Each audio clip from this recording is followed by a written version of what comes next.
السلام عليكم ورحمة الله. أخبار حضراتكم إيه جميعا؟ يا رب تكونوا بخير. النهاردة إن شاء الله أعرف حضراتكم إزاي نتعامل مع أبليكيشن زوم، وهو من أفضل التطبيقات اللي ممكن يتعمل عليها اجتماعات، مؤتمرات، يتعمل عليها مدرس مثلا يعلم أولاده حاجة. الأول هنبدأ كده أهو، نكتب زوم في البحث في البلاي ستور. تمام، نبدأ. هو ده الابليكيشن اولا. تمام، استخدامه سهل جدا، سلس، مفيش اي حاجة صعبة فيه. نبدأ نسطبه، بعد كده ندخل على التطبيق. التطبيق ممكن نسجل اي اكونت عليه، نسجل جوجل، نسجل بالفيس. تمام. وبالنسبة للطالب، الطالب لو هيدخل يعمل جوي ميتنج. تمام، جوي ميتنج. هنا طبعا بنكتب، الطالب بيكتب اسمه، مثلا اسمه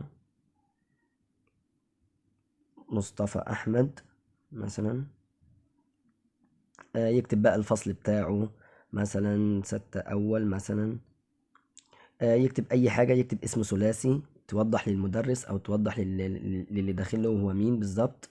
آه، طبعا اول ما يدخل كده اهو الكاميرا بتاعته هتكون مفتوحة، الاوديو بتاعه هيكون مفتوح. تمام، فاحنا ممكن نعمل ايه؟ نقفل الفيديو، ونقفل الاوديو. اول ما ينضم الطالب، او اول ما يدخل، عشان ما ينفعش تكون الكاميرا مثلا ظاهره، او صوت الغرفه اللي هو فيها، او صوت المكان اللي هو قاعد فيه هيكون ظاهر. لا، احنا بنقفل دي اصلا كده، بتكون مفتوحه اوتوماتيك. فاول ما يدخل الكاميرا بتاعته تكون مفتوحه، الاوديو بتاعه يكون مفتوح. فلا، الافضل ان هو يكون قافل الاوديو، قافل الكاميرا. تمام، وبعد ما يدخل يقدر يتحكم في الايه، في الكاميرا او الاوديو بتاعه، المايك بتاعه. تمام. وهنا طبعا المدرس هيكون مديله الاي دي بتاع الايه، بتاع الانضمام.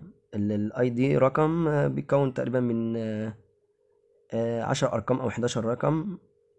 تمام، الولد بينسخ الطالب بينسخ الاي دي، ويجي ايه، ويجي عامل ايه، لصق نوع. تمام. وبعد كده يظهر له جوين ميتنج. هيدخل بعد كده ايه، هيسمع وقت ما يحب يفتح المايك بتاعه. طبعا بيظهر له علامة مايك في شريط من تحت. تمام، هوضحها لكم في فيديو اخر، في مقطع اخر. آه وقت ما يحب يفتح الكاميرا، بيفتح الكاميرا برضو من الشريط اللي في اسفل الموبايل. يفتح المايك او يقفل المايك من تحت، برضو استخدامه سهل جدا، مفيش فيه اي حاجة صعبة. أرجو أن يكون الفيديو نفع حضراتكم، وإن شاء الله انتظروني في مقطع آخر.